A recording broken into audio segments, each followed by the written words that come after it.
Hey, I'm Rachelle Wintzen from Chi Junky, and I'm just going to take you on a grocery store tour. It's one of the services that we offer, and it's a great way for people getting into the lifestyle who don't really know how to shop, what to shop for. Sometimes it can be overwhelming, so I'm going to take you through a quick little tour and show you what you can need to get.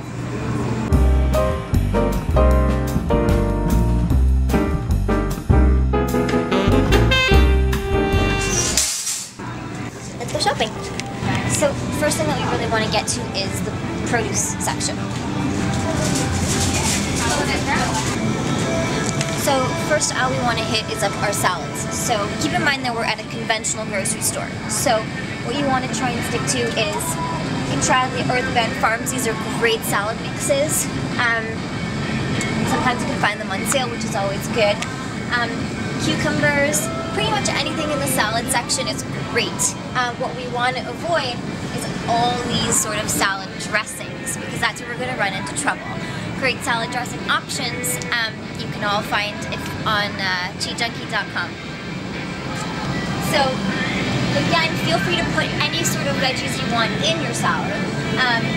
If you really have time and you're really great at this, you can get your own lettuce and make your own salad mixes, and it's a cheaper option than buying the pre-made salad mixes.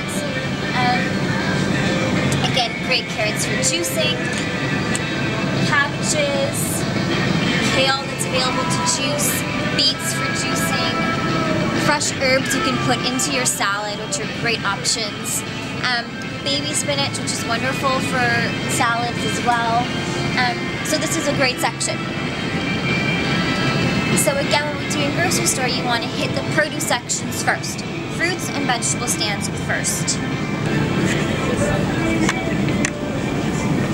So obviously it's always better to buy organic produce. However, if organic produce is not available to you, or it's too costly and it doesn't fit into the budget, then that's okay. It's better to eat fruits and vegetables regardless of whether they're conventional or organic. As long as you're getting your produce in, your fresh produce, it's okay. Once again, you know, we strive to be perfect, but if we can't be perfect, then it's okay. We can always go for a conventional vegetable. As long as we're getting that stuff in, it's better. Avocados are an excellent food source. They're a wonderful meal to put in any sort of salad, especially when we're not eating, when you're getting off of chicken and putting proteins in salads. Avocados are a great supplement. You can put them in all your salads, and in the beginning, when you're first transitioning into this diet, it's great to make sandwiches out of them.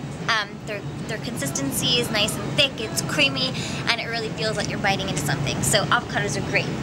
The way we pick avocados is we wait till they are ripe so that the skin will be black and they'll be a little bit soft. Not too mushy, but they'll be a little bit soft.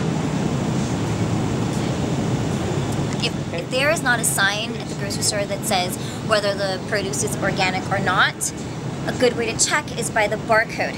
And the barcode, if it has 4 numbers, that's a conventional produce. It's not organic. 5 numbers will indicate organic. Great options are also whole grains. So we want to stay away from white flour, white rice, white potatoes, things like that, and move more towards brown choices. So brown rice, you know, things like quinoa, which is one of my favorite things. So here's a simple pack of quinoa. We cook it in the same way as rice. The easiest way to make perfect quinoa and rice is to stick it in a rice cooker. You can make it with water, or you can make it with vegetable broth. And quinoa is a wonderful choice. It's a wonderful alternative to any kind of rice because it's not as bloating and it's not as heavy of a carbohydrate.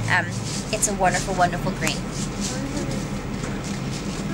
And it's also fine for people with celiac disease. It's gluten-free. And you can also mix that as a curry. You can make that with vegetables, whatever you like. It's a wonderful option, and it's very filling, and it's high in protein as well. Okay. Just a basic rule of thumb for when you're shopping and you don't know whether something is good or not. A great way is to learn how to read labels. So, for example, pasta sauce. So I'm just going to take the back of the label, read out a few ingredients. If you read the ingredients and you see like a ton of ingredients that are not natural, considering that they're not vegetables, we want to stay away from that. So for example, this pasta sauce has soybeans, xanthan gum, cheese cultures, just a ton of stuff, dehydrated garlic, soy milk, skim milk. It's just a lot of things that we don't really want. Also, if in the label it has a lot of things like maltodextrin, hydrogenated, you know, things of that nature, we want to stay away from. When we get to something that's a good label that we like, it's going to be a very simple ingredient. It's going to be things like, for example, this one, tomatoes, imported olive oil, fresh onions, salt, fresh garlic, basil, black pepper, oregano. That's a beautiful label. That's a beautiful product. We want to enjoy this. So we want to be careful that we don't run into false statements. That sign above there that says natural juice, there is no really natural juice here. A lot of it is sugary, a lot of it is concentrated. We want to stay away from that. The only really great juice is the ones that we should be making on our own with our juicer. Now, for people with a sweet tooth, and everybody has it, chocolate. We all want to keep chocolate in our diet, and you can. So we want to eat chocolate in moderation, of course. What I like to recommend would be a chocolate that is a dark chocolate, 70% cocoa or over. Thank you guys so much for watching, coming along with my grocery store tour. For more tips, follow www.chijunky.com.